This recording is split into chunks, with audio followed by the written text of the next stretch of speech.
Assalamualaikum warahmatullahi wabarakatuh. Salam kebajikan, namo budaya, salam sejahtera untuk kita semua.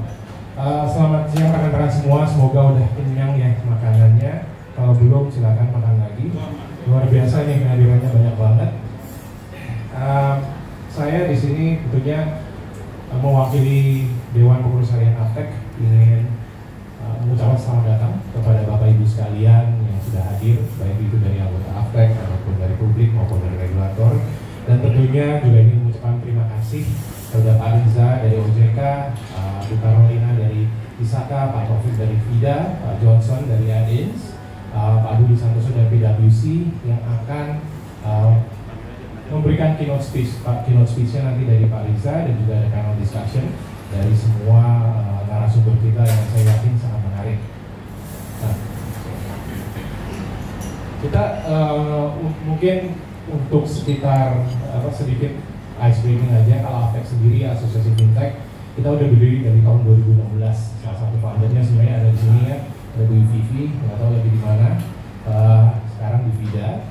Dan semenjak 2016 itu kita di 2019 mendapatkan kepercayaan dari OJK untuk semacam menjadi asosiasi yang mengatur memang perusahaan-perusahaan yang bergerak di inovasi keuangan digital.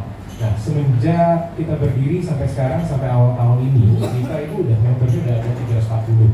Jadi saya nggak tahu di sini mungkin ada member-member juga. Nah, ini mungkin baru segelintir ya. Kalau semuanya hadir mungkin masih dibuka, ada yang berenang, ada yang suntanning, ada yang makan, tetap nggak cukup ruangannya gitu. Jadi 340 perusahaan dari 20 cluster. Jadi kalau kita lihat industri kita itu, industri fintech secara keseluruhan itu sangat berkembang. Kenapa? Ya tentunya kita memang tahu ya, kita sebagai pelaku industri, kita sadar ekonomi digital Indonesia itu sekarang sangat berkembang. Kita udah sadar lah, dahulu mungkin kalau belanja lewat toko, sekarang semuanya lewat Tokopedia, lewat Shopee, lewat apa begitu. Terutama ketika masa COVID, meeting pun jadinya online. Saya waktu COVID, waktu zaman pandemi, anaknya memang kalau ada acara-acara seperti ini, ibaratnya nggak ada masa transit ya. Ketika leave meeting room, enter meeting room berikutnya udah selesai. Jadi kesannya sangat produktif, sehari bisa 10 meeting, tapi nggak ada yang saya ingat. Anyway, dengan pertumbuhannya ekonomi digital, tapi kita sadar bahwa sebenarnya resiko itu juga meningkat. Pastinya ada resiko cyber ya, ada resiko cyber, ada resiko fraud, penipuan, dan juga tentunya penyalahgunaan data. Nah, kalau kita lihat riset, kita lihat Microsoft dan IDC, sebenarnya mengadakan riset di tahun 2019, mereka bilang 46% dari masyarakat Indonesia itu sebenarnya belum percaya sama layanan digital. Nah, ini perlu dipertimbangkan, ini 2019, 40%. Jadi mungkin kalau Microsoft dan IDC mengadakan lagi tahun ini, saya yakin jauh lebih tinggi. Kenapa? Dari 2020 sampai dengan 2022, hidup kita kan digital. Ya, nggak usah jauh, ibu saya yang nggak punya Tokopedia aja, sekarang punya. Nggak punya GoPay, sekarang punya. Ya, jadi minimal nambah lah, 46,001%. Minimal sudah percaya dengan digital. Tetapi dengan pertumbuhan ini pasti di riset itu juga dibilang bahwa sebenarnya ada lack of trust. Kenapa masih rendah? Karena ada lack of trust-nya. Kepercayaan konsumen terhadap baik itu layanan digital maupun kepada perusahaan yang mereka doing business with. Aspek-aspek apa saja yang sebenarnya mempengaruhi trust itu? Ya pasti ada beberapa. Satu ada dari aspek keamanan, kedua dari aspek mereka mikir kasihan pribadi mereka juga. Informasi mereka diapain sih? Ya kan, kalau sekarang kita misalnya single sign-on semua pakai Google misalnya, kita ingin tahu nggak sih sebenarnya data kita tuh diapain oleh Google? Ya. Kalau Apple sekarang kan please ask app to stop tracking me. Pertanyaan kita, wah itu bagus kan? Bagus. Tapi pertanyaannya, kalau itu sebelumnya informasi kita di tracker sudah oleh semua orang. Itulah sebenarnya aspek-aspek yang membuat kepercayaan masyarakat terkadang terhadap industri digital itu baik di digital biasa maupun pengaruh. Kebetulan hari ini juga ada Pak Budi ya, Pak Budi. Sebenarnya PwC di tahun 2022 mereka mengeluarkan juga ya studi namanya Global Economic Crime and Fraud Survey. Nah, pentingnya di sini adalah yang dibilang jenis fraud yang paling banyak dilakukan adalah customer fraud. Satu, customer fraud 35%. Kedua adalah cybercrime sebesar 32%. Dan yang terakhir adalah asset misappropriation 31%. Kalau ada yang mau nanya asset misappropriation itu apa, nanti tanya aja sama aku dia jangan saya. Saya hanya menyampaikan dahulu di pembukaan. Biar nanti kalau belum ada pemikiran mau nanya apa, silakan. Biayanya ditanyakan ke Pak Luti. Tentunya salah satunya adalah fraud ini dan cybersecurity tinggi. Nah, saya yakin kita semua hadir di hari ini. Kenapa? Because we have the same concern. Fraud tentang customer dan juga tentang cybersecurity kita. Tentunya salah satu cara untuk kita mengurangi resiko fraud itu apa? Trust within the identity service itu sendiri, digital identity. Nah, jadi oleh karena kita sadar ini penting, makanya Aftek bekerja sama dengan perusahaan yang memang fokusnya ini di digital identity ya, creating trust, secure transaction. Dengan VIDA, kita bermaksud untuk memberikan talk show ini. Tentunya dengan kita bisa mendeploykan digital identity ini banyak nih benefitnya. Satu, untuk kalau saya dari perusahaan fintech, kebetulan pastinya financial inclusion itu di apa? Saya ingin meraih customer baru di daerah, nggak perlu lagi buka cabang di sana, semuanya bisa online lewat aplikasi. And how can we trust them? Karena semua proses KYC-nya maupun digital signing-nya semua sudah dilakukan secara digital. Jadi tentu harapannya hari ini dari semua dari keynote speech oleh Pak Riza dan juga dari diskusi dengan panel, Bapak Ibu sekalian bisa mendapatkan pencerahan. Saya yakin di sini pasti sudah menerapkan juga, tapi hopefully you get something new and something yang memang useful untuk bisa digunakan di perusahaan masing-masing. Akhir kata mungkin enjoy, please tanyanya yang banyak ya. Saya nggak tahu di Q&A ini nanti ada hadiah atau enggak, semoga ada. Jadi kalau ada kan minimal satu dah. Nanti tanya Pak Budi, asset misappropriation itu apa sih? Dan nanti hopefully dari diskusi bisa mendapatkan hal baru. Terima kasih, enjoy. Wassalamualaikum warahmatullahi wabarakatuh. Om Shanti Shanti Shanti Om. Terima kasih banyak kepada Pak Diki. Kita berikan tangan yang paling meriah. Pak Diki mohon untuk stay dulu Pak di sini karena sebelum kita masuk ke dalam sesi keynote speech dan panel discussion, mari kita mengabadikan momen ini terlebih dahulu begitu ya kepada Bapak Diki Wijaya, Bapak Eko Rizal Video, Bapak Fajar, Bapak Ahmad Taufik, Bapak Budi Santoso, Bapak Johnson dan Ibu Carolina Hanjaya. Kami persilakan untuk foto bersama.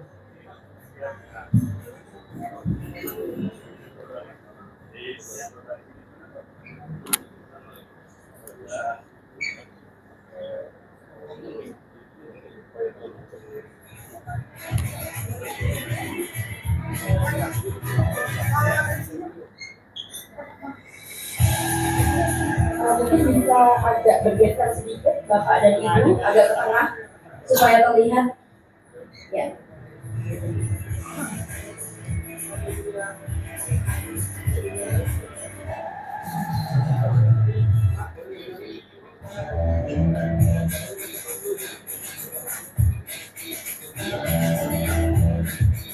Kepada Ibu mungkin bisa ke tengah supaya bagian belakang dari acara hari ini bisa terekam. Oke.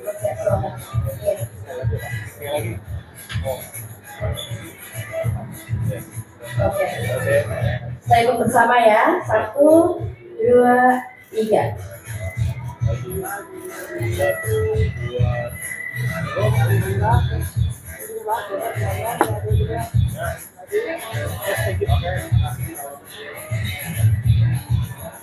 Baik, oke. Selanjutnya kita akan masuk ke dalam sesi keynote speech yang akan dibawakan oleh Bapak Eko Rizanudibio selaku analis eksekutif Direktorat Inovasi Keuangan Digital Otoritas Jasa Keuangan. Kepada Bapak Eko, waktu dan tempat kami persilakan, Bapak.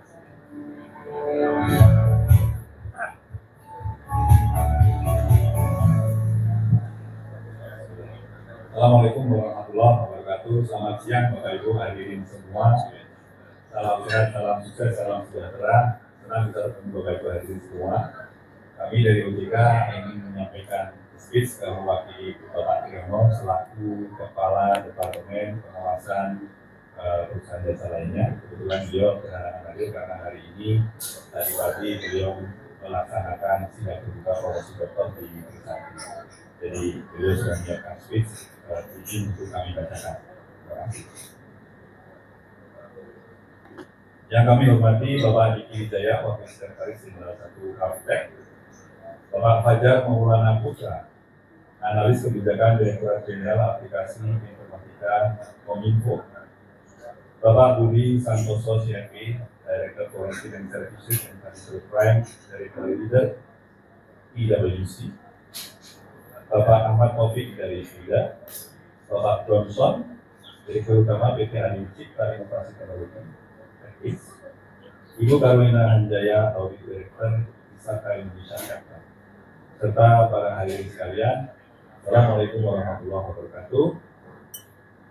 Bapak dan Ibu hadirin yang berbahagia, yang pertama dan utama, marilah kita panjatkan puji syukur kehadirat Tuhan Yang Maha Esa, karena atas berkah rahmat karunia-Nya kita dapat bersama-sama mengikuti acara Fintech Talk, mencegah fraud dengan optimalisasi penerapan tanda tangan digital di tempat yang nyaman ini.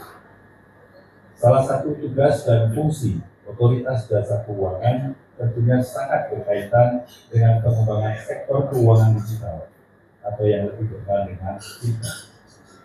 Maka pada kesempatan kali ini saya akan menyampaikan sedikit mengenai peran industri fintech dalam perkembangan ekonomi Indonesia. Fintech telah menjadi salah satu faktor yang paling cepat berkembang dalam industri digital Indonesia. Ini merupakan hasil kolaborasi antara teknologi dan sektor keuangan yang telah mengubah cara kita mengelola keuangan, bertransaksi, dan mengakses layanan keuangan.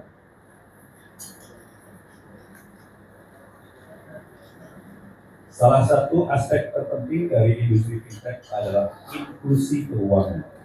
Sebelum hadirnya fintech, sebagian besar masyarakat Indonesia tidak memiliki akses yang memadai ke layanan keuangan. Dengan kemunculan platform fintech seperti dompet digital, pinjaman online, dan investasi melalui aplikasi, masyarakat yang sebelumnya terpinggirkan dapat memperoleh akses yang lebih mudah dan terjangkau terhadap layanan keuangan. Selain itu, industri fintech juga telah memberikan kontribusi yang signifikan terhadap pertumbuhan ekonomi Indonesia. Pertumbuhan startup fintech yang besar menciptakan lapangan kerja baru dan meningkatkan daya saing dalam sektor keuangan. Mereka tidak hanya menawarkan solusi keuangan yang inovatif, tetapi juga membuka peluang bagi pengusaha lokal untuk mengembangkan usaha mereka dan mewujudkan ide-ide kreatif di dunia digital. Fintech juga telah merangsang pertumbuhan ekonomi dengan mendorong inklusi keuangan daerah yang sebelumnya sulit dijangkau.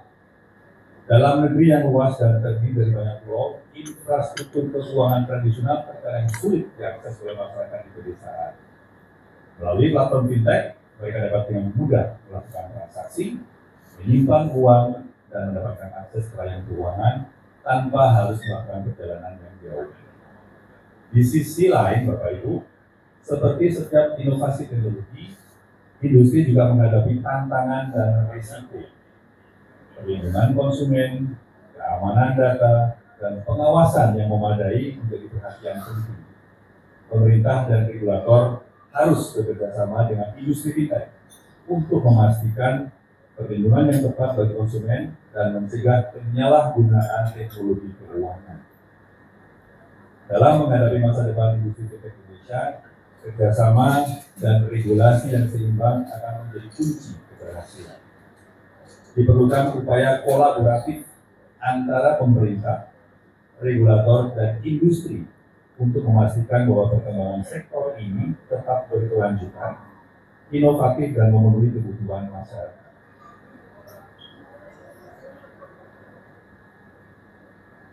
Bapak Ibu yang berbahagia, kesempatan ini saya juga ingin mengucapkan mengenai peran yang sangat penting dari Digital ID dalam pengembangan industri fintech di Indonesia. Digital ID atau identitas digital telah menjadi landasan untuk kemajuan dan pertumbuhan yang pesat dalam industri keuangan digital di negara kita. Digital ID merupakan representasi elektronik dari identitas seseorang. Ini mencakup informasi pribadi yang diperlukan untuk memverifikasi identitas seseorang secara online, seperti nama, alamat, nomor identitas, dan data biometrik seperti sidik jari ataupun wajah. Digital ID memberikan kepercayaan dan keamanan dalam transaksi digital, melindungi identitas pengguna, dan memungkinkan layanan keuangan yang aman dan efisien. Dalam konteks industri fintech, Digital ID memiliki peran yang sangat penting. Dengan Digital ID memungkinkan proses verifikasi identitas yang cepat dan akurat. Dengan adanya Digital ID, pengguna dapat membuktikan identitas mereka secara online dengan mudah, menghindari kerumitan dan biaya yang terkait dengan proses verifikasi manual yang lama. Hal ini tentunya mempercepat dan mempermudah pendaftaran pengguna baru dalam platform fintech sehingga lebih banyak orang dapat memanfaatkan layanan keuangan digital. Selain itu, Digital ID juga memainkan peran dalam membangun kepercayaan di antara pengguna dan penyedia layanan fintech. Dalam lingkungan digital yang rentan terhadap penipuan dan identitas palsu, kepercayaan menjadi hal yang sangat penting. Digital ID memungkinkan verifikasi identitas yang kuat dan autentikasi yang aman sehingga pengguna dapat merasa lebih nyaman dalam menggunakan layanan fintech dan berbagi informasi keuangan mereka. Peran lain dari Digital ID dalam pengembangan industri fintech adalah memfasilitasi inklusi keuangan. Di Indonesia masih banyak masyarakat yang tidak memiliki akses ke layanan keuangan formal. Dengan adanya Digital ID, individu yang sebelumnya tidak memiliki identitas resmi atau sulit memberikan identitas mereka dapat memperoleh akses ke layanan keuangan digital. Digital ID memberikan mereka identitas yang sah dan memungkinkan mereka untuk membuka rekening, mengajukan pinjaman, mengakses layanan keuangan yang diperlukan untuk pertumbuhan ekonomi mereka. Selain manfaat untuk pengguna, Digital ID juga memberikan keuntungan bagi penyedia layanan fintech. Dengan adanya identitas digital yang sah, penyedia layanan dapat membangun basis pengguna yang lebih besar dan mendapatkan wawasan yang lebih baik tentang preferensi dan kebutuhan pengguna. Hal ini memungkinkan mereka untuk menyediakan layanan yang lebih tepat sasaran, lebih inovatif, meningkatkan kepuasan pelanggan dan daya saing mereka di pasar. Penting untuk dicatat bahwa pengembangan dan implementasi Digital ID juga memerlukan kebijakan dan tindakan yang bijaksana dalam perlindungan data pribadi. Keamanan dan privasi data pengguna harus menjadi prioritas utama. Pemerintah dan penyedia layanan fintech harus bekerja sama untuk memastikan kepatuhan terhadap regulasi dan standar keamanan yang ketat, serta memberikan pemahaman yang jelas kepada pengguna tentang penggunaan data mereka. Dalam menghadapi masa depan industri fintech di Indonesia, peran Digital ID akan semakin penting dengan adanya identitas digital yang aman dan terpercaya. Kita dapat mempercepat transformasi digital sektor keuangan, memperluas akses ke layanan keuangan bagi masyarakat, dan mendorong pertumbuhan ekonomi yang inklusif. Melalui acara ini, mari kita sama terus berikhtiar dalam mendukung dan mendorong pengembangan Digital ID dan industri fintech di Indonesia. Bersama-sama, kita dapat menciptakan ekosistem keuangan digital yang aman, efisien, dan inklusif untuk kemajuan bangsa dan kesejahteraan masyarakat. Demikian kiranya dapat saya sampaikan. Terima kasih. Wassalamualaikum warahmatullahi wabarakatuh. Terima kasih Bapak Ibu. Terima kasih Bapak Eko selaku analis eksekutif Direktorat Inovasi Digital OJK.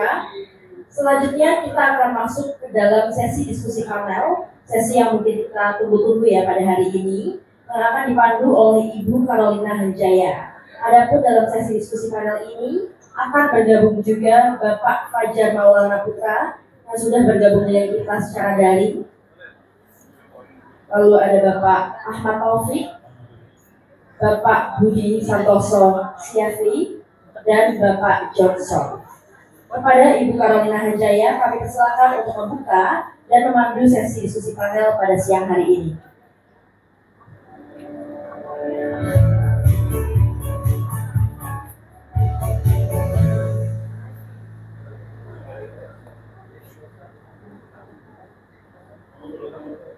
Baik, sedang kita menunggu Ibu Carolina Henjaya selaku moderator kita pada siang hari ini. Ibu, iya.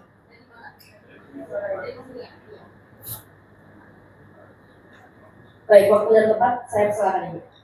Selamat siang Bapak Ibu sekalian, nama saya Carolina Henjaya, saya dari ISAPA atau kepanjangannya adalah Information Security Audit and Control Association. Jadi kami memang organisasi profesi ya, di mana kami memiliki 177.000 member yang memang membernya itu terdiri dari banyak IT professional, IT security, auditing, governance, dan juga mungkin kalau Bapak Ibu di dalam profesi itu juga familiar gitu dengan sertifikat SISA atau Certified Professional Security Auditor. Jadi memang ISAPA itu adalah organisasi yang mengeluarkan sertifikasi tersebut. Gitu. Nah, mungkin pada hari ini memang karena fokusnya bukan ISAPA, saya senang sekali bisa hadir ya pada hari ini untuk mendukung juga AMPEK, dan kita juga sudah ada dengan bapak-bapak yang sangat capable ya di bidang tanda tangan digital pada hari ini. Mungkin tanpa berpanjang lebar, saya langsung mengundang saja dari yang pertama itu adalah Bapak Fajar Maulana dari Direktorat Jenderal Aplikasi Informatika, Kementerian Komunikasi dan Informatika. Selamat siang, Bapak. Selamat siang, Bapak.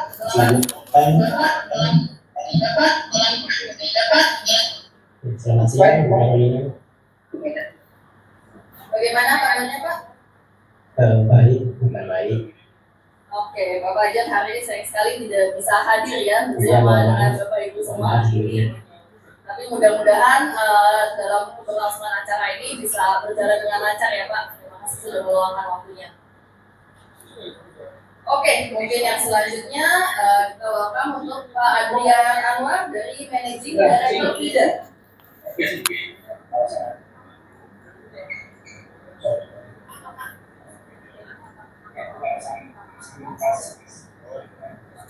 Bapak Ahmad Taufik. Siap.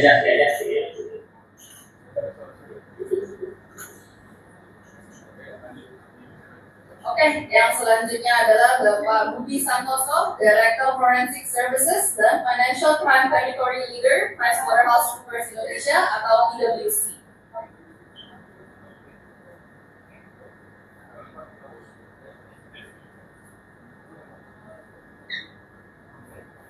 Oke, dan yang terakhir kita ada Bapak Johnson, Direktur PT Adicipta Inovasi Teknologi atau AdIns. Tepuk tangannya mungkin boleh sekalian Bapak.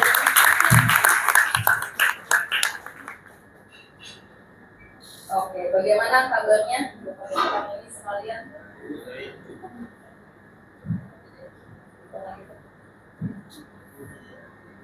Oke, siap.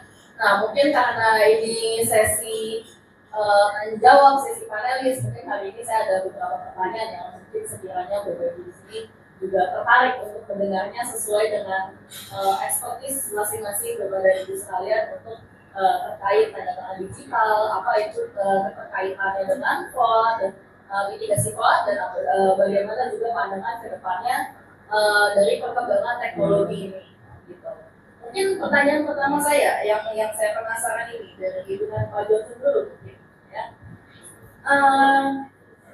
Dengan saat pandemi kemarin dan post pandemic ini, bagaimana sih kira-kira pergerakan perkembangan tanda tangan digital itu dan penerapannya seperti apa, gitu, dan impact yang dirasakan dari pre-pandemic, saat pandemic dan post pandemic. Karena memang katanya kan pandemi ini adalah the best digital transformator, gitu ya. Ya, jadi memang ketika pandemi itu kan memang masyarakat itu kaget, usaha-usaha pada kaget, tiba-tiba tidak bisa akses langsung ke customer, sedangkan bisnis itu harus berjalan. Dan disinilah memang itu jadi peluang. Jadi kita melakukan implementasi di klien kami untuk tanda tangan digital ini. Jadi ini bagian dari digital transformation, perjalanan digital transformation buat mereka gitu. Jadi sebelumnya ini sedikit konteks saja. Jadi sebelumnya ini kita kan mengimplementasi di perusahaan pembiayaan, di mana mereka itu selama ini itu adalah offline. Jadi customernya itu mereka datangi secara offline gitu untuk proses tanda tangan digital.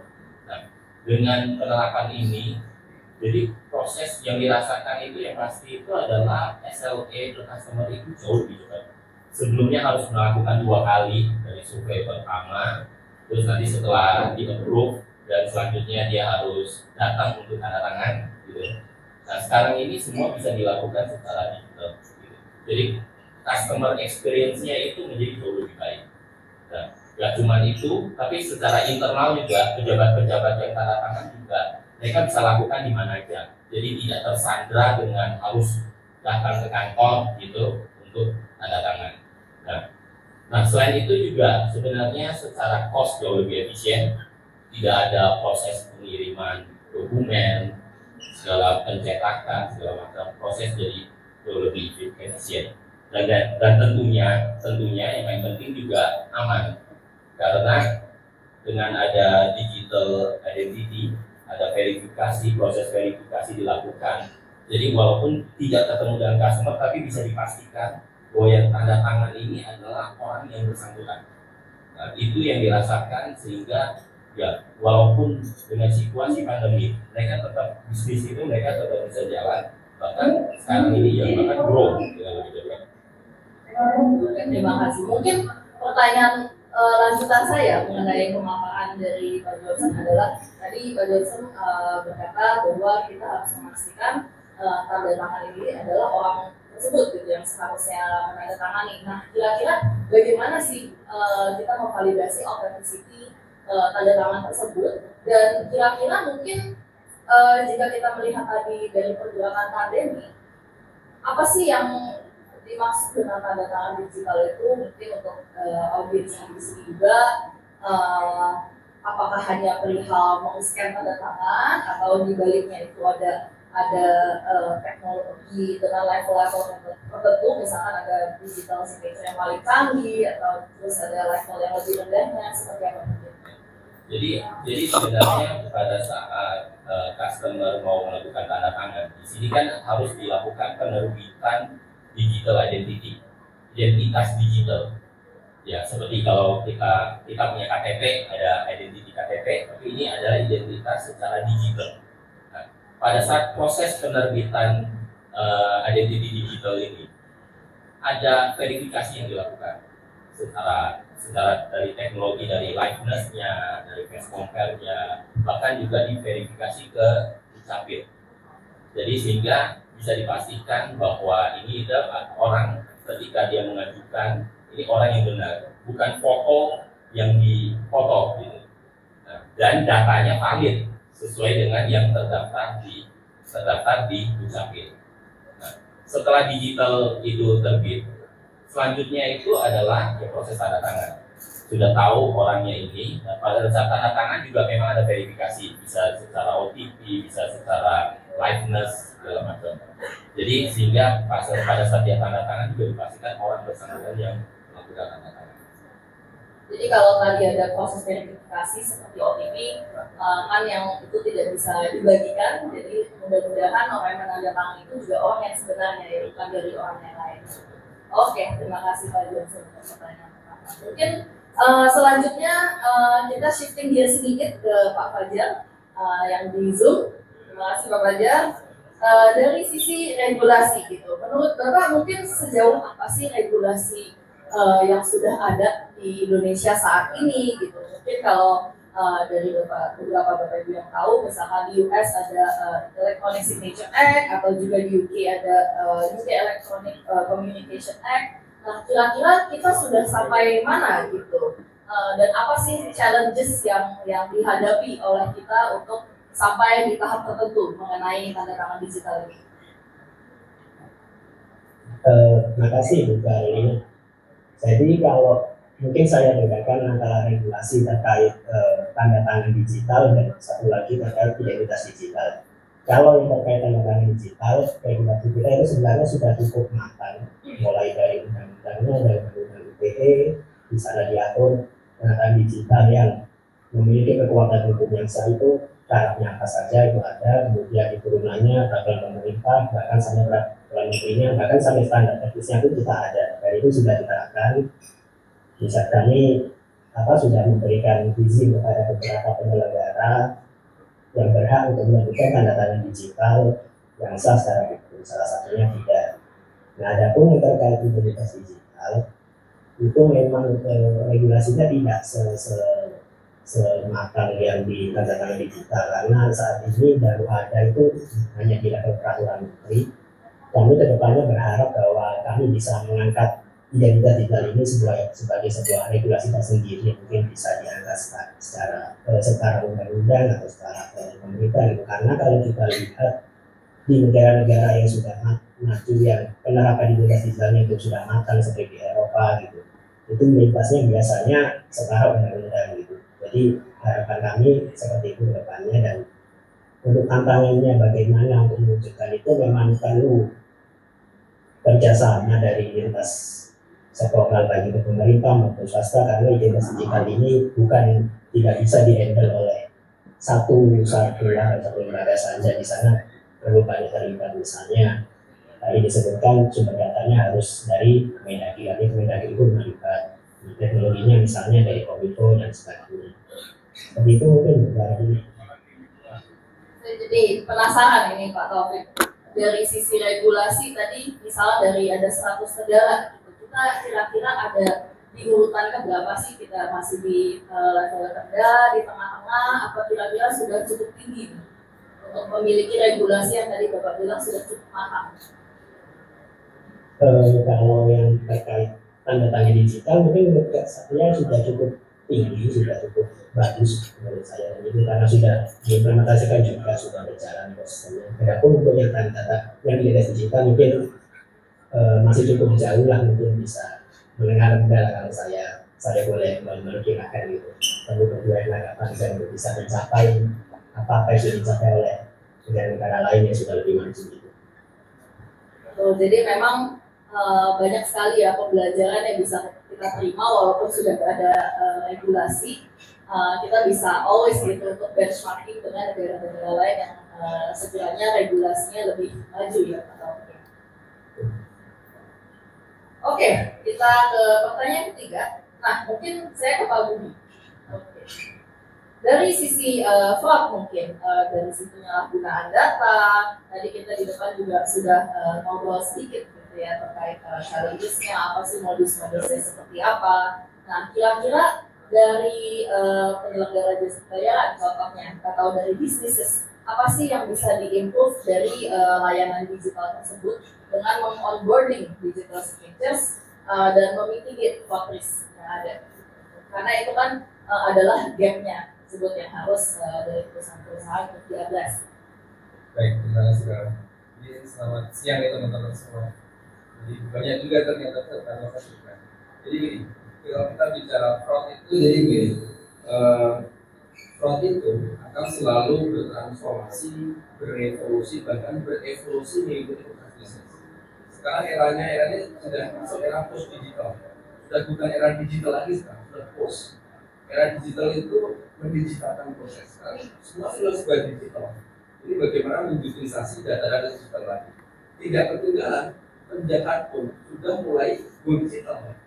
Makanya jangan kaget kalau kejahatan-kejahatan fisik akan bertransformasi juga ke arah digital. Ini sebenarnya salah satu pemicunya selain digitalisasi, yaitu pandemi kemarin. Semua harus work from home, penjahat pun work from home. Jadi hanya kita teman-teman semua. Penjahat pun mereka work from home. Jadi mereka shifting. Biasanya nyopet, biasanya jam-grab gitu ya, menggelapkan uang. Sekarang visualnya sudah berubah lagi dari penggunaan kalau ya GoPay-nya gitu ya, kalau e-money-nya, visualnya bisa berbeda. Dan kita melakukan PwC melakukan survei di 128 negara, GES, Global Economic Crime Survey di 2022 kemarin. Itu dari data itu fraud di dunia financial industry itu yang pertama customer fraud. Customer fraud itu ya fraud yang memang tidak customer. Dan satu lagi yang perlu digarisbawahi bahwa fraudster ini tidak hanya mentargetkan lembaga keuangan, tapi juga mentargetkan pengguna, mentargetkan user. Karena kalau dari sudut pandang flow-nya, user prosesnya, yang paling rentan, paling lemah itu si pengguna. Jadi paling gampang diserang itu penggunanya. Jadi kalau kita kemarin heboh, apa namanya? Jadi yang bukan sebelumnya tadi, jenis fraud yang paling terkini, paling banyak di financial industry itu customer fraud yang pertama yang baru cybercrime. Cybercrime juga sama, saya sampaikan tadi, tidak hanya nyerang institusi yang benar salah satu bank kita heboh, mereka juga nyerang pribadi juga. Jadi ada sana dan apa namanya? Kalau dikaitkan dengan digital signature, mau nggak mau kita discuss mengenai nanti apa namanya digital identity. Memang ada sangat banyak caranya untuk memprotek gitu ya. Salah satu caranya yang memang menggunakan berbasis sudah jadi transaksi kan sangat banyak. Kita nggak bisa memverifikasi satu-satu dia atau enggak. Jadi misalkan sekarang sudah berkembang liveness gitu ya. Bapak Ibu tahu nggak? Sekarang itu ada juga beberapa tools. Kalau foto kan ketahuan ya, liveness, tapi foto di print, tapi mereka dilubangin, justru ngedit, justru ngomong AO, sistem nggak bisa mendetek itu. Makanya sudah improve. Makanya penting sekali, kan tadi baca tadi baca brosurnya Aftek, saya kira sangat bagus dan di situ ada tren dari 2020 fraud di fintech itu 195.000 kejadian insiden, turun 2022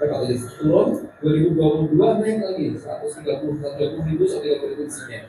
Jadi ini menunjukkan sebenarnya akan bagus kalau diidentifikasi jenis fraudnya, karena seperti saya tadi penjahat orang itu transformasi terus.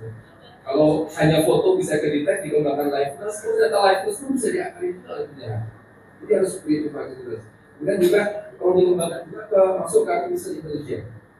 Artificial intelligence itu bagaimanapun dia akan bisa otomatis dalam jumlah besar dan bisa melihat berbagai macam hal yang kita sebagai manusia blind spot biasanya bisa mengidentifikasi. Sebagai contoh begini, banyak sekali sekarang untuk application fraud ya. Kalau di fintech di lembaga keuangan itu paling banyak application fraud. Misalkan ini orang apply kartu kredit, orang apply kartu kredit tanpa akunan pakai data orang lain.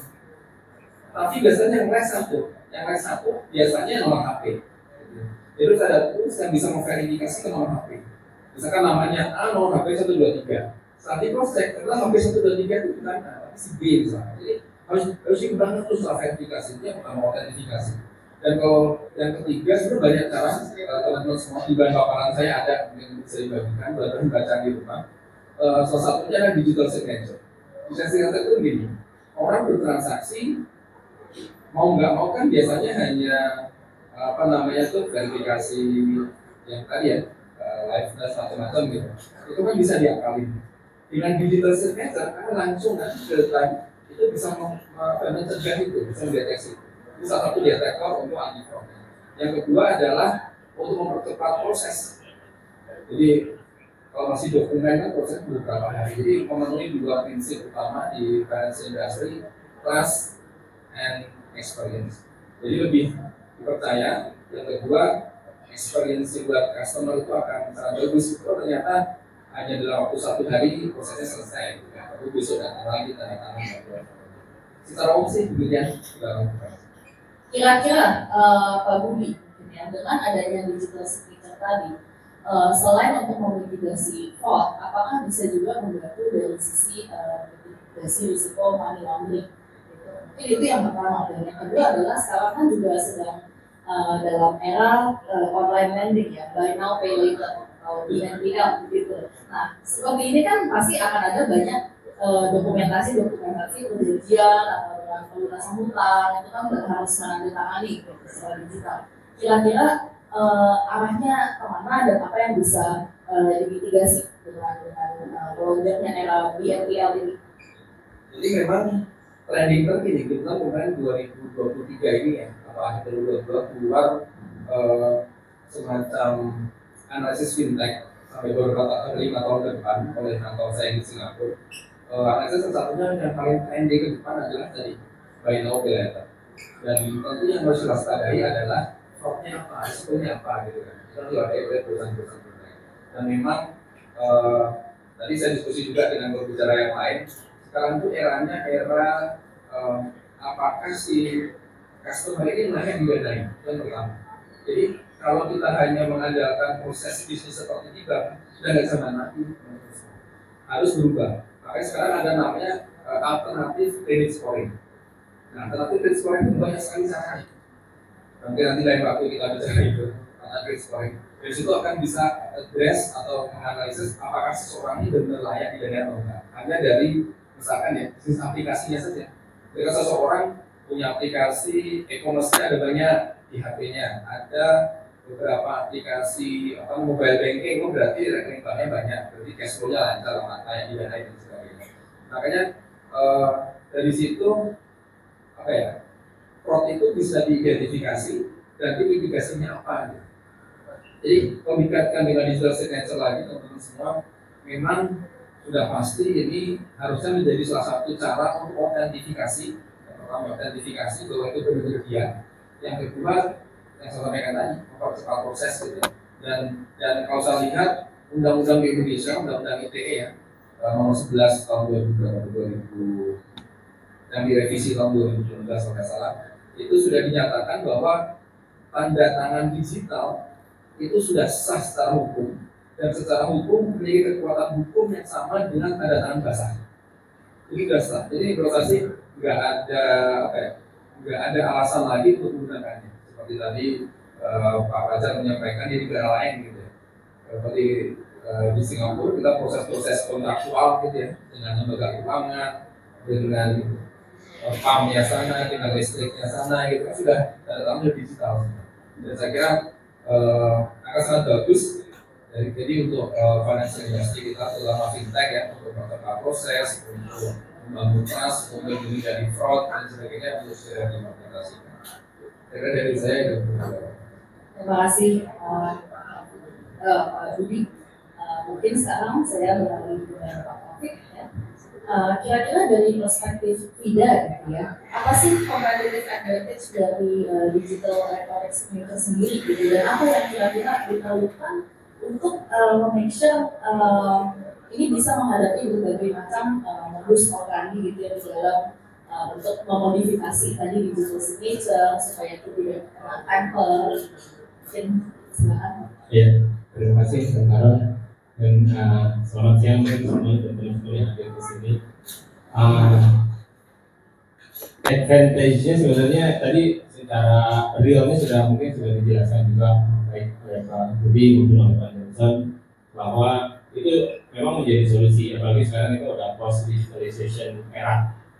Jadi nggak ada lagi harus proses manual, butuh waktu lebih lama, itu udah advantage yang real. Nah, ketika ada kemudahan pasti ada risiko karena orang jadi lebih mudah untuk menyerang lah, mungkin kalau istilah security gitu. Nah itu sebenarnya yang pasti harus kita ikuti, dan tadi saya setuju dengan Pak Budi bahwa teknologi itu akan selalu berkembang. Tidak ada situasi di mana berhenti di satu level, karena penjahatnya setiap hari akan mencari cara baru dan lebih pintar, sehingga yang kita lakukan juga harus bisa menyeimbangi, mungkin itu bahasanya. Ya, udah ada standarisasinya. Kalau tanda-tanda digital itu sebenarnya udah teknologi lama, itu udah dari sebelum tahun 2000 itu udah ada. Dari zaman dulu kita mengakses internet awal itu memang udah pakai teknologi itu.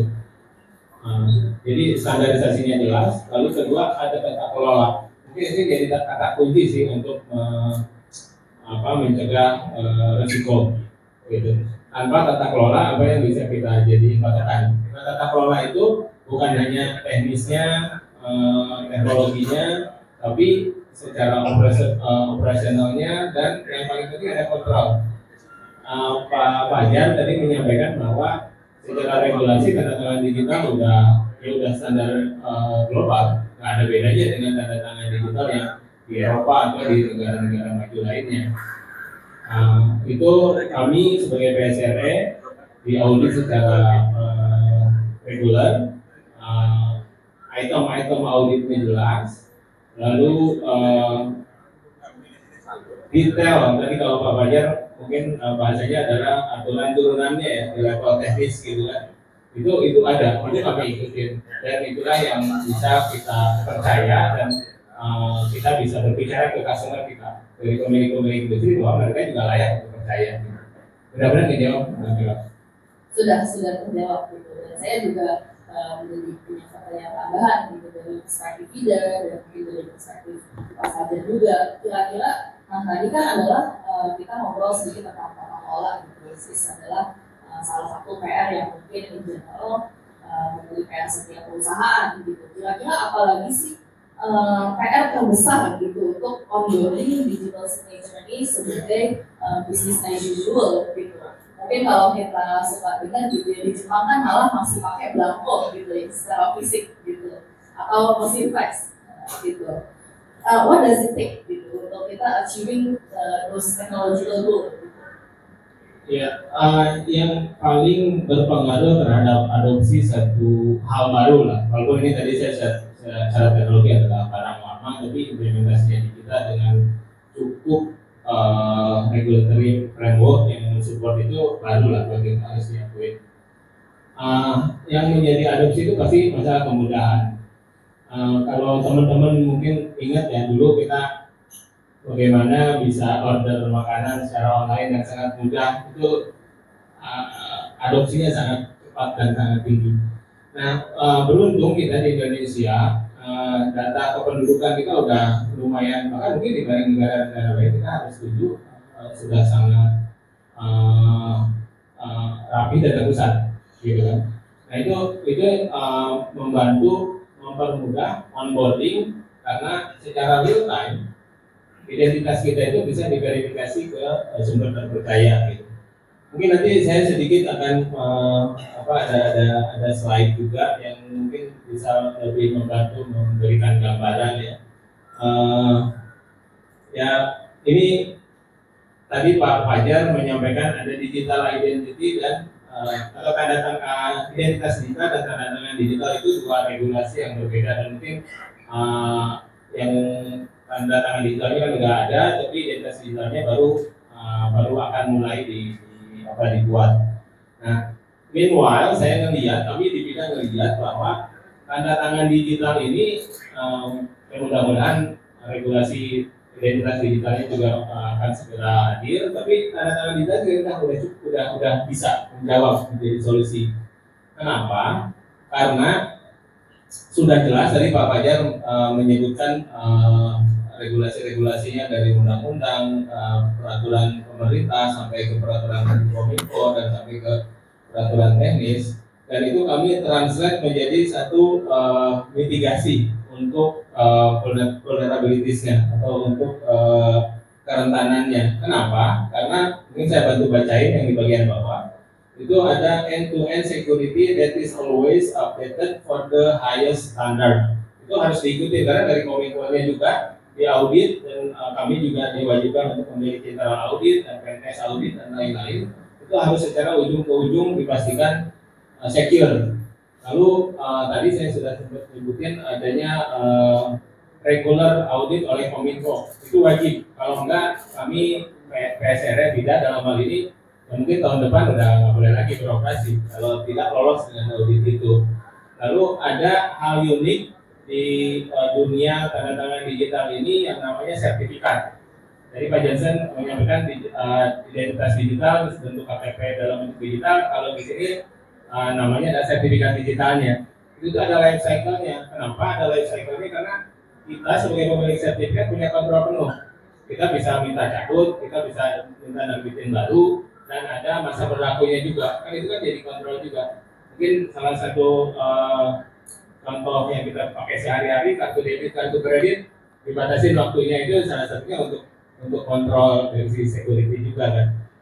Lalu yang paling penting, dua hal yang paling penting yang mungkin menjawab dari Mbak Carol adalah identity assurance level dan authentication assurance level. Ada level tertentu yang kita bisa yakin bahwa identitasnya benar. Lalu ketika dia bertransaksi membukukan tanda tangannya, ada level tertentu juga yang kita bisa yakin bahwa beneran dia, karena diautentikasi dengan level asuransi atau level keyakinan yang tinggi gitu. Dan yang tidak kalah penting supaya bisa diakuin, supaya bisa digunakan, sudah ditunjang dengan hukumnya. Jadi tanda tangan digital setara dengan tanda tangan basah diakui secara legal. Nah, hal-hal tersebut dengan kemudahan yang diberikan dari sisi produknya harusnya sih bisa bukan hanya buat industri, tapi buat kita sebagai personal, sebagai masyarakat, sebagai individu, kita ngerasain sendiri manfaatnya. Mungkin itu lebih menjelaskan lagi. Di sini juga ada contoh-contohnya ya. Bagaimana proses verifikasinya? Ya, masukkan KTP tentu dari email, nomor handphone, KTP-nya, terus verifikasi tadi sempat disebut ada liveness detection, terus ada real time face recognition. Jadi dicek mukanya itu ke pusat data kependudukan secara real time menggunakan AI sehingga bisa berjalan dalam skala yang besar dan waktu yang sangat singkat. Pastiin bahwa ya datanya benar. Dan kalau misalkan di bank kita buka rekening, nama kita tidak sesuai KTP kan ditolak ya. Nah, ini juga sama. Jadi bukan hanya muka tapi namanya harus sesuai KTP. Atau sebenarnya tadi di pusat data kependudukan bisa sampai dicek beneran nama ibu kandungnya yang dia sampaikan itu sesuai atau enggak. Itu semua dilakukan untuk level verifikasi identitas atau bahasa lain tadinya adalah identity assurance level yang tinggi. Jangan sampai kita nggak yakin beneran nggak sih orang ini adalah dia akuin sebagai siapa gitu, impersonate orang lain atau apa. Itu yang bagian pertama. Terus yang bagian kedua, ini terkait dengan pertanyaan dari Pak Carol, bentuknya tanda tangan itu seperti apa? Apakah di foto gambarnya itu ditempelin? Sebenarnya dokumen, file, umumnya file PDF itu dengan teknologi tanda tangan digital bisa di seal atau segel bahwa tanda tangannya akan rusak apabila isinya rusak. Atau mungkin kalau kita beli kaleng gitu ya, kita udah buka, segelnya rusak, kalau kita kurangin atau tambahin isinya, kurang lebih sama. Tapi ini IT gitu kan. Nah ini dokumen kontrak tadi misalkan pembiayaan atau apa dipastiin bahwa jangan sampai ada yang berubah isinya diganti yang asalnya cicilannya 100.000 jadi 10.000, itu akan otomatis rusak tanda tangan digitalnya. Itu yang jadi poin penting dari tanda tangan digital sehingga bisa menjawab resiko pemalsuan gitu. Dan di samping dokumennya tadi disegel, untuk memastikan bahwa orang tersebut yang melakukan tanda tangan itu tadi masuk ke yang authentication assurance level. Jadi Pak Johnson thank you dan mention juga bahwa bisa aja diminta OTP untuk memastikan bahwa dia yang melakukan hal tersebut, atau bahkan diminta selfie, atau bahkan dua-duanya, tergantung resiko selevel apa yang kita pengen prevent gitu kan. Terakhir udah outputnya dengan dokumen yang tersegel, kalau misalkan dirubah akan ketahuan bahwa tanda tangan digitalnya rusak. Mudah-mudahan itu memberikan gambaran dari penjelasan saya atas pertanyaan dari Pak Kira. Itu sudah panjang banget. Terima kasih. Tapi memang isinya dari banget. Dan memang kadang-kadang dengan teknologi yang belum banyak diadopsi, kita baru mungkin lebih meluas adopsinya kalau kita sudah bisa merasakan sendiri benefitnya ya. Nah, mungkin saya juga bisa mau mengundang dari Pak Fajar dan Budi dan juga Pak Johnson gitu. Karena kita kan expertise-nya masing-masing berbeda nih. Dari perspektif masing-masing ini, menurut Bapak juga apa sih PR terbesar gitu? Mungkin dari Pak Johnson dulu. Kalau dari saya, sebenarnya salah satu PR yang besar itu adalah sosialisasi. Karena ini adalah teknologi baru, belum dikenal sepenuhnya oleh seluruh masyarakat dan juga termasuk aparat-aparat. Jadi saat ini sih sudah mulai diketahui. Tapi kadang kalau ketika kita bicara di kota-kota kecil, ketika ada urusan hukum, kasus hukum, ketika harus datang, belum tentu kadang aparat hukumnya belum tentu mengenali itu, belum paham tentang tanda-tanda digital, sehingga jadinya proses di lapangannya jadi lebih complicated. Nah, jadi menurut saya ya salah satu PR terbesar itu adalah sosialisasinya supaya dikenal oleh seluruh masyarakat, seluruh aparat, seluruh pejabat bahwa ini itu tanda tangan yang sama seperti tanda tangan pasar. Karena tadi memiliki kekuatan hukum yang sama ya. Dari Pak. Dari saya kan coba melihat dari sudut pandang resiko fraud. Jadi tanda tangan digital itu bukan sesuatu yang tidak kebal dari fraud. Kita mengenal kalau tanda tangan itu ada ada namanya simulated forgery dan freehand forgery. Jadi yang pertama kalau freehand forgery, misalkan saya pengen memasukkan tanda tangannya Pak Johnson, saya ngaco aja. Tapi kalau itu ya, kalau simulated, saya tahu tanda tangan Pak Johnson, saya tinggal ini. Nah, sistem bisa membedakan. Yang pertama bisa autentifikasi dan memverifikasi bahwa itu tanda tangannya dia. Yang kedua bahwa itu tuh benar-benar dia. Jadi tanda tangannya sama orang yang melakukan. Orang yang melakukan itu biasanya dianalisis. Jadi kalau sudah kita pakai AI itu ada istilah namanya itu behavior analysis. Kita tarikannya itu startnya dari mana? Nah, saya nonton penyidik yang bisa bikin tanda tangan orang bahasa itu benar atau enggak, tekanannya dan tarikannya. Nah, sistem artificial itu juga bisa identifikasi itu. Harus bisa. Tarikannya dari mana sih? Ibaratnya kalau yang sedang trading juga sekarang, kalau untuk perbankan ya, mobile banking untuk password itu behaviornya itu diidentifikasi melalui cara menekan passwordnya. Passwordnya itu misalkan 1, 2, 3, 4, 1 diem, 2 diem, atau 1, 2, 3, 4 itu sudah terprogram. Kalau nggak sama itu berarti fraudster. Demikian juga kalau ada salah, tarikannya dari mana, kemudian endingnya dari yang mana itu diidentifikasi. Jadi sistem harus bisa verifikasi dua tadi, mengantisipasi adanya freehand forgery dan simulated forgery. Saya kira itu sudah dari satu. Cukup canggih ya sekarang ada validasi oleh sistem gitu. Mungkin kalau dulu kita ulangan gitu kan putar otak gitu bagaimana caranya memasukkan tanda tangan orang tua gitu kan, kadang-kadang kalau dulu di sekolah gitu. Sekarang kalau sesuai dari Pak Budi, tarikannya seperti apa, tekanannya mulai dari mana, itu saya kira bisa cukup membantu. Nah, mungkin kalau dari Pak Fajar kira-kira dari sisi Kominfo atau regulasi apa sih PR terbesarnya yang kira-kira masih menjadi gap gitu? Mungkin ada 3 hal. Yang pertama itu terkait dengan mungkin literasi dari masyarakat itu sendiri, bahwa kita masih menemukan bahwa masyarakat itu belum paham sebenarnya tanda tangan digital itu yang seperti apa gitu. Masih banyak anggapan kalau misalnya tanda tangan kita di scan dari PDF itu tanda tangan digital, padahal bukan gitu. Seperti yang dibilang Pak Taufik tadi, ada standar teknologi yang tinggi yang dipatuhi, dan tanda tangan digital itu bisa melindungi dokumen dari pemalsuan.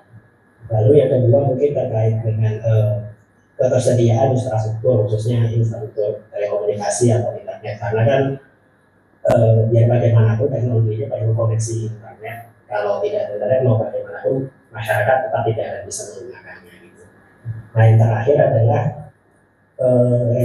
regulasi-regulasi yang mungkin menghambat adopsi tanda tangan digital itu sebaiknya bisa segera dibenahi oleh pemerintah. Karena mungkin ada beberapa regulasi yang masih mewajibkan beberapa dokumen itu dalam bentuk fisik dalam bentuk kertas. Padahal kan di dunia digital yang sudah modern ini, menurut saya pribadi nggak ada satupun dokumen yang tidak bisa didigitalkan. Maka seharusnya regulasi-regulasi lama yang masih mewajibkan dokumen apapun itu dalam bentuk kertas dan fisik itu sebaiknya segera direvisi atau disesuaikan mengikuti dengan perkembangan teknologi sekarang.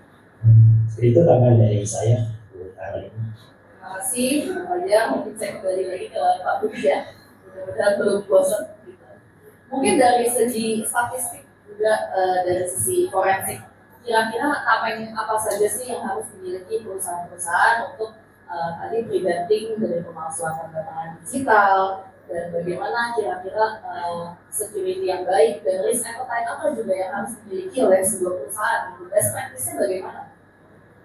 Menarik ya. Jadi memang gini, mau nggak mau kalau kita bicara anti fraud ya, apalagi OJK sudah mewajibkan semua lembaga keuangan termasuk fintech harus punya strategi anti fraud.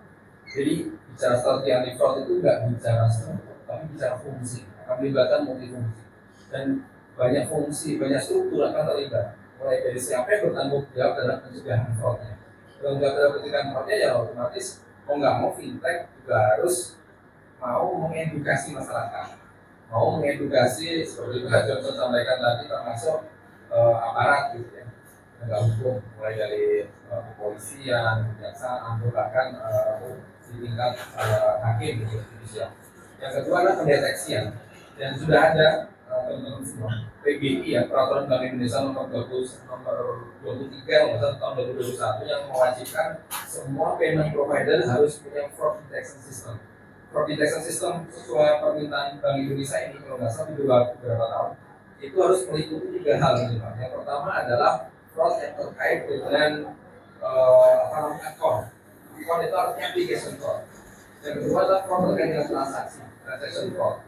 Yang ketiga adalah fraud terkait jaringan cyber fraud. Jadi harus punya tools tadi itu. Ya, saya nggak akan bicara harus berbasis artificial intelligence, jangan kesana dulu karena pasti akan lebih costly ya. Minimal ada dulu ya apapun. Yang ketiga harus ada investigasi. Minimal ada insiden protokol. Kalau ada kejadian kemana gitu ya. Jangan sampai ada kejadian fraud, misalkan customer ada orang ngaku si A ngaku si B apply pinjaman kredit lending misalkan berapa puluh juta, ternyata bukan dia. Harus ngapain itu harus jelas. Harus ngapain, harus investigasi internal dulu kan, harus walaupun langsung kan, OJK harus jelas protokolnya. Itu kayak presiden. Dan terakhir adalah harus ada jangan lupa terkait dengan monitoring dan evaluasi. Jadi harus dimonitor trennya dan apa, internal kontrol yang diperbaiki, proses yang diperbaiki, ditingkatkan dan jangan lupa minimal itu 2P, 2S, 2P dan 1P. Mulai dari strateginya, strukturnya, prosesnya, people-nya. Jadi orang internal pun harus dididik, harus ada awareness kayak gini itu proses. Kadang-kadang ada orang nge-fraud ternyata pelakunya orang dalam sendiri. Saya kebetulan waktu saya masih di Singapura pernah investigasi terkait crypto trading. Ternyata orang dalam perusahaan itu yang fraud ini nyuri. Waktu itu dibobol nggak main 23 juta pound sterling, sekitar 400 miliar. Dan ternyata orang dalamnya yang terlibat juga. Itu harus dijaga. Yang terakhir adalah teknologi. Jadi kalau fintech memanfaatkan teknologi untuk anti fraudnya jangan lupa pakai teknologi juga. Jelas itu dulu dari saya. Terima kasih. Memang tamen-tamen tersebut selain tadi tata kelola, internal control, dari sistem kontrolnya juga harus satu paket ya. Oke. Nah mungkin pertanyaan terakhir saya karena saya juga mau meluangkan waktu nanti untuk Bapak Ibu sekalian bertanya ya kepada panelis-panelis sekalian. Mungkin ini pertanyaan saya lemparkan juga ke 2 orang gitu, Pak Fajar dan Pak Taufik. Kira-kira potensi kolaborasi apa sih yang antara regulator dan pemangku kepentingan bisa berguna untuk merealisasikan tanda tangan digital ini? Mungkin nanti di akhir Pak Muhammad Taufik selaku dari Product Solutions itu bisa memaparkan lebih lanjut solusinya.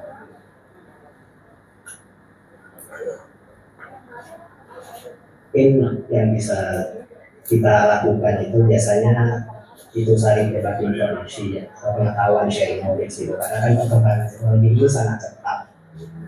Mungkin kami dari pemerintah tidak update terhadap suatu teknologi atau satu startup tertentu itu mungkin bisa saling berbagi. Mungkin ada regulasi dari kami yang perlu diimprove atau disesuaikan dengan kondisi saat ini karena sudah tidak relevan itu perlu, dan juga dari kami juga mungkin bisa lebih mengupdate bagaimana sih situasi regulasi kita saat ini, mungkin hasil-hasil perbandingan kami dengan negara-negara lain, kerjasama seperti apa itu perlu berbagi juga. Jadi menurut saya kolaborasi yang bisa dilakukan itu yang pertama terkait itu tadi saling berbagi informasi gitu. Mungkin seperti itu. Terima kasih Pak Fajar. Dari Pak Taufik. Iya, kurang lebih sepakat dengan Pak Fajar. Pertama regulasi harus ya kita harus selalu bareng-bareng karena tanpa regulasi kan kami juga takut ya, sebagai pelaku industri kita takut. Tapi kayaknya setelah regulasinya ada, which is tanda tangan digital, regulasi sudah sangat jelas. Justru dari industrinya sendiri yang harus sudah menggunakan, karena manfaatnya udah kelihatan banyak. Dari sisi cost efisiensinya besar, dari sisi adopsi customer sangat signifikan, lebih cepat karena lebih mudah, keamanannya juga sesuai dengan standar gitu. Jadi adopsi dari masing-masing pelaku industri itu butuh bareng-bareng bergerak, dan edukasinya karena ya kami juga paham ini tadi disampaikan hal yang baru buat masyarakat. Selain dari regulasi yang harus jelas dan clear, barangnya seperti apa itu kan susah membayanginnya ya. Ini kalau di sini saya kasih contoh ya, bagaimana tanda tangan itu ditempelkan atau dibukukan, lalu bagaimana dokumen yang memiliki tanda tangan digital itu bisa diverifikasi. Salah satu contohnya misalkan dari Kominfo juga udah nyediain di website untuk bisa verifikasi secara online, atau bahkan udah ada praktek-praktek juga yang menambahkan QR yang bisa di-scan sehingga itu bisa dicek ke PSRA-nya, ke sistem bidangnya tercatat atau enggak, gitu, kurang lebih seperti itu. Dan untuk lebih memperjelas, kayaknya ada satu video mengenai produk Bidasign. Apa sih yang dari tadi kita ngobrolkan ini, diskusikan ini, bentuknya seperti apa? Kita mungkin bisa langsung lihat aja, Pak Kerawan. Bisa.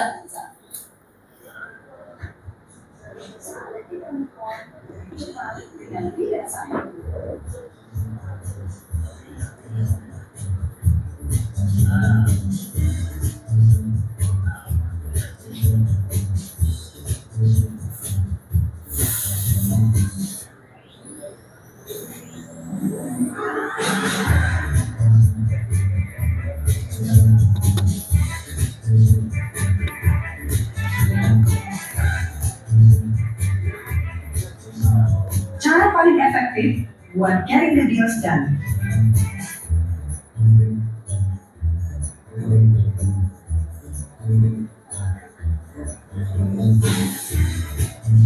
Tinggal sign, kenapa harus ribet? Gak pakai lama, tanda tangan jadi lebih praktis.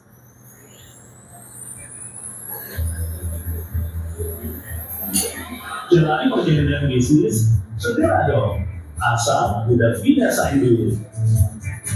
Apapun dealsnya, mudah, cepat, dan sah dengan Bidasign.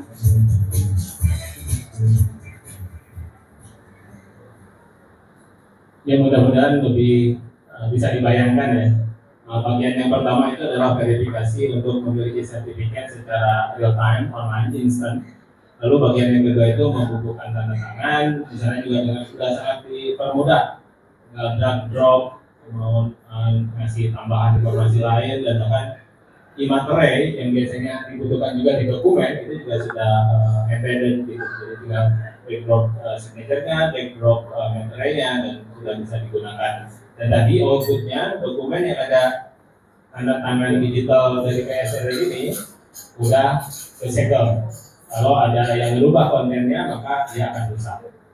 Mudah-mudahan itu memberikan sedikit gambaran dan juga buat teman-teman penasaran untuk menggunakan Bidasign. Terima kasih. Ya, mudah-mudahan solusinya bisa semakin diadopsi oleh masyarakat lebih banyak ya. Terima kasih Pak Taufik. Mungkin sebelum kita lanjut ke sesi tanya jawab gitu, adakah dari beberapa di sini yang memiliki sampai atau kata akhir gitu sebelum kita lanjut ke tanya jawab? Ada yang mau disampaikan mungkin? Oke, mungkin belum ada. Nah, mungkin dalam materi untuk sesi tanya jawab ini, kalau ada bapak ibu yang mau bertanya, silakan mungkin saja, mungkin bisa. Oh, oke. Yang mana dulu nih tadi nih? Ibunya duluan. Oke, nah mungkin ibu duluan bisa diberikan namanya dan mungkin pertanyaannya mau diajukan ke siapa? Saya Grace, saya Karena saya melihat dari tadi semuanya tentang digital. Dari dulu selalu saya berpikir, nanti saya diberikan ya, ditipu apa tidak? Karena saya banyak sekali mengikuti teman-teman semua yang digital berkaitan dengan semuanya. Dan yang menjadi ketakutan saya sampai hari ini, yaitu internal orang-orang yang di dalamnya dan secara betul, apakah bisa menjamin misalnya dalam bidang investasi sudah diantisipasi belum mereka sebagai yang bekerja di dalam itu kejujurannya dan mereka bisa dipercaya sama perusahaan dan sama customer. Itu pertanyaan saya, mungkin juga bisa buat di yang lain-lain. Terima kasih.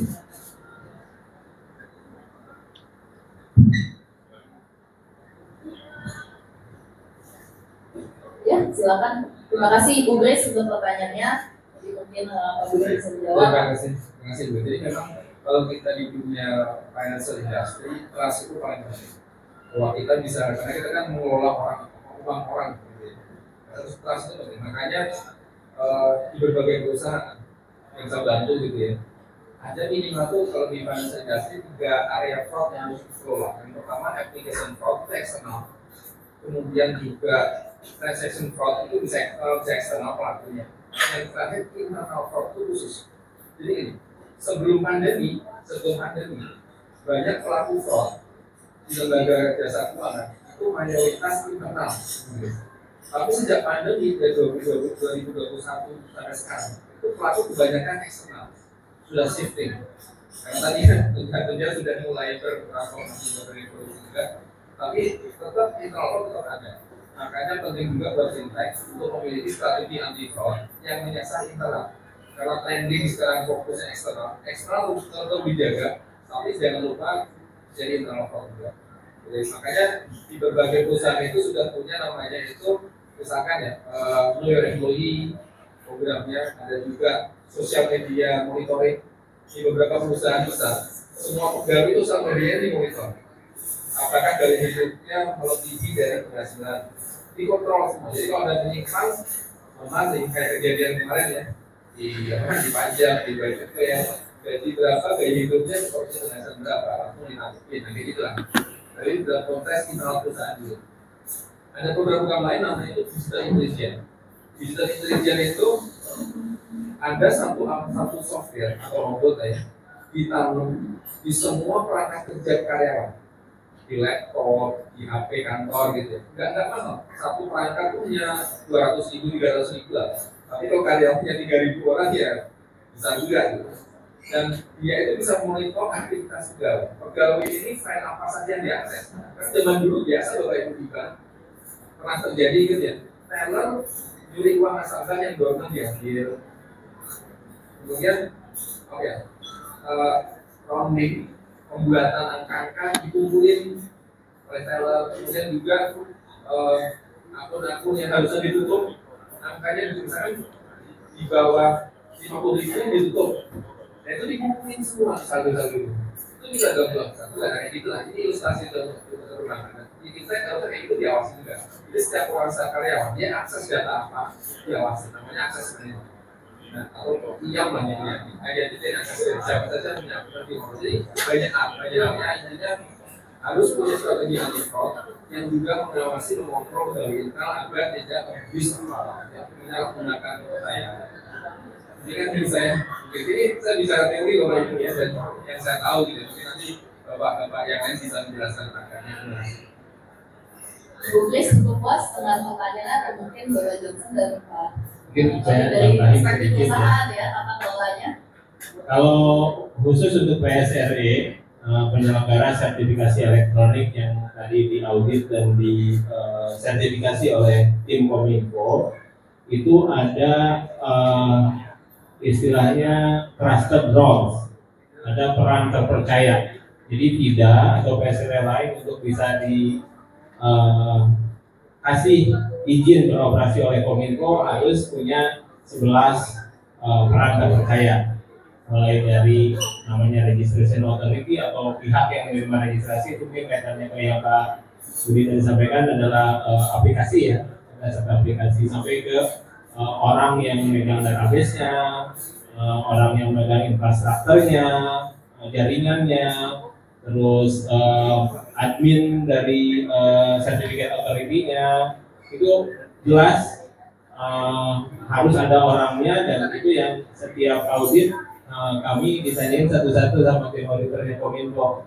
Itu mudah-mudahan yang bisa menambahkan label bahwa kami terpercaya, karena ada tata kelola sampai ke level tersebut.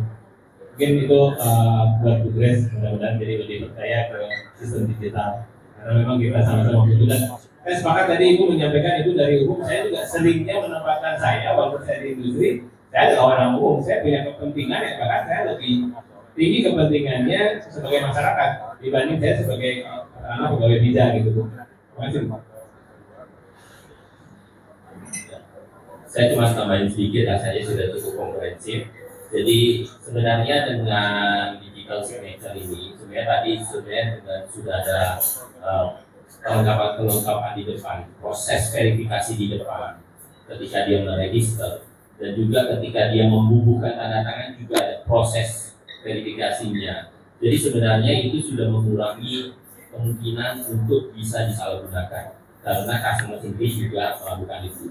Nah tentunya, tapi namanya maling juga pasti juga akan makin pintar. Jadi ya memang secara perusahaan finansial terutama, memang tadi perlu ada mekanisme internal bagaimana mengontrol, audit secara berkala. Itu memang adalah tugas dan tanggung jawabnya dari financial industry.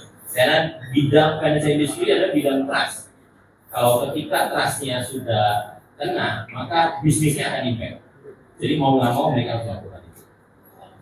Ya, terima kasih. Dan memang kalau trust itu sudah break, akan membuat waktunya lebih lama lagi ya untuk membangun itu.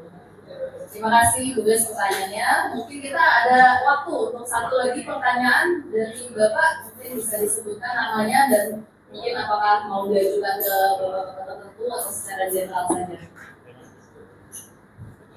Selamat sore. Saya dengan tadi cuma satu yang sebagai kunci utama dari bicara kita adalah bagaimana kalau terjadi kebobolan, di mana pihak tidak atau digital yang lainnya sejauh mana tanggung jawab pihak dari industri sendiri atau vendor-vendor sendiri. Maksudnya adalah kalau terjadi kebobolan misalkan cuma puluhan juta pun tidak tahu, tapi bagaimana kalau misalkan itu bisa juga. Dan kalau secara teknologi di sini kalau pihak industri atau pihak vendor itu menjadi hal yang wajar. Cuma saya nggak akan melakukan kerugian yang terjadi di sana tanggung jawab. Karena saya juga nggak tahu ini bank ini gunakan siapa ya, gunakan dia, gunakan yang lain atau apa. Kalau itu saya sudah pengalaman di kasus lain, misalkan sempat hilang mobil, polisi itu yang pertama kali mencurigai saya, dicurigai aku polisi, itu harus ukuran harganya juga. Gimana kalau harga sampai ratusan juta? Ya, jangan saya bukan saya sebagai orang aja yang dicurigai juga, ya, itu terlibat gitu. Karena secara teknologi proses terjadi itu mungkin tidak ada. Sedangkan resiko dari konsumen atau apa gimana cara untuk meyakinkan bahwa itu saya nggak dirugikan loh. Bagaimana membuktikan? Karena pihak bank atau pihak industri itu pasti nggak mau membuka teknologi belakang. Jadi kasih. Ini untuk Abu Di terutama. Terima kasih Pak Nazran. Mas dari mana? Saya dari Indosolid. Ini memang menarik. Jadi saya bicara pengalaman saya Bapak Ibu. Memang sampai saat ini setiap ada kejadian pasti akan ada investigasi ya internal atau namanya accountability check. Ya, sebenarnya itu bisa accountability check. Itu akan dilihat sebenarnya ini siapa, gitu. Kesalahannya di siapa. Yang jelas biasanya ya kalau bukan kesalahan si customer pasti ditanggung. Dan kadang kesalahan customer pun kalau kita biasa ditanggung juga, gitu. Oleh si lembaga jasa keuangannya kita atau fintech. Tapi memang yang menarik adalah bagaimana jika kalau tidak internal enggak, bagaimana pihak ketiga. Ini masa diskusi dengan beberapa direktur risk management bank besar di Indonesia. Karena pihak ketiga ini mungkin banyak data kita gitu. Misalkan fintechnya A, data pihak ketiganya bisa pakai apa, perusahaan B gitu ya. Banyak datanya kan di sana. Kalau benar-benar bicara seperti apa? Makanya diperlukan namanya itu semacam semua pihak dia itu dia audit rutin. Apakah data yang dia pegang itu misalkan kita fintechnya A pakai FIDA. Tapi kan tidak FIDA. Dan FIDA itu saya ini mengaudit FIDA. Apakah data saya itu benar-benar itu benar aman? Digunakan untuk sesuatu yang sesuai peruntukannya, itu ada auditnya. Jadi saya kira itu yang bisa menjamin nasabah bahwa yang pertama kalau kerugian dan itu bukan kesalahan customer pasti akan ditanggung. Ya, nanti silakan ikut yang tahu pihak ketiga dan juga fintechnya itu misalnya. Yang kedua adalah menjamin bahwa data tadi tidak salah gunakan. Karena tanda tangan kita ada tanda tangan disimpan di sertifikatnya disimpan di FIDA misalkan. Jadi sana itu harus disampaikan bahwa itu dijamin ke akan bocor. Jadi dia audit, salah menjamin dia audit. Itu yang saya pahami sama itu sendiri. Ya, ada bagian preventionnya, tapi kalau udah kejadian mungkin yang tadi ditanya, kalau udah kejadian kan ya.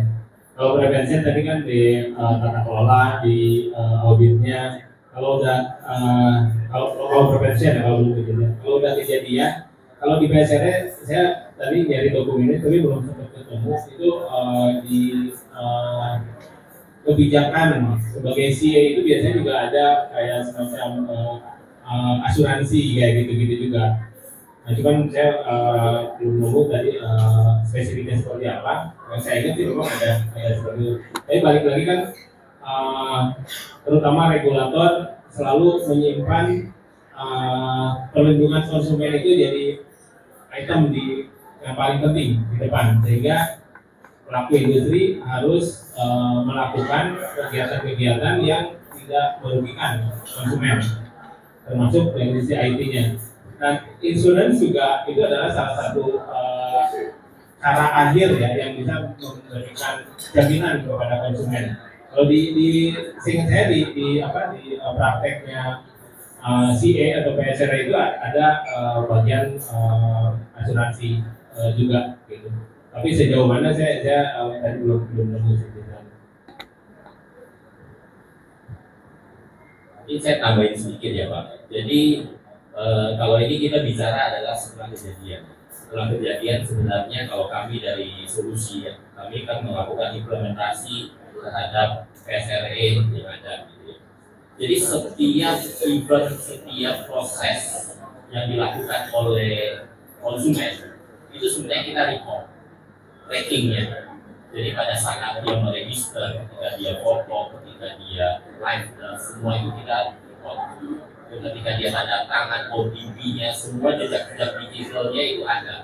Jadi ketika ada suatu kasus hukum, oh ini bukan saya yang tanda tangan, ini orang lain. Nah itu kita akan bantu dengan membuka data-data itu untuk biasanya kepolisian meminta hal itu. Oh ini tanda tangan digital, oh tolong buktinya apa? Pada saat OTP-nya kapan? Terus waktu dia foto, waktu dia registrasi, fotonya apa, liveness-nya apa? Nah itu yang kita bantu. Kita akan mensuplai data itu. Jadi kalau memang ternyata yang melakukan itu bukan orang bersangkutan, ternyata ini adalah si B yang menggunakan datanya si A. Nah itu nanti akan ketahuan dari sana.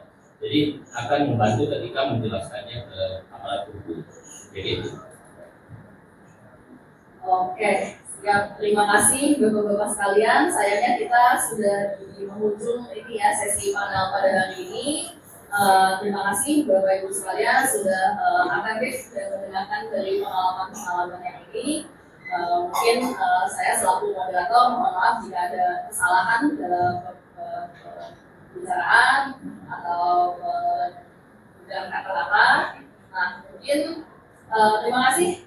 Mudah-mudahan ini sungguh bermanfaat ya. Tadi kita sudah bicara soal dari sisi regulasi, dari sisi modal, ada tidak, dan etnis juga, juga dari sisi control assessment gitu. Dan bagaimana ini semua bisa mendeteksi fault sebagai manajemen risikonya tersebut. Gitu. Oke, mungkin terima kasih sekali lagi. Saya kembalikan ke rekan. Terima kasih Bapak dan Ibu, sebelum turun dari panggung, mari kita abadikan dulu momen sekali lagi. Bersama yang pertama kita ambil wifi gitu ya, bukan kalau kita wifi bersama Pak Fajar. Oke, kita kamera bisa standby. Oke, kita hitung bersama ya. 1, 2, 3. Sekali lagi 1, 2, 3. Oke, kita lanjut ke wifi berikutnya dengan peserta kita yang sudah aktif sekali pada hari ini. Bapak dan Ibu dipersilakan untuk membelakang. Mungkin peserta juga bisa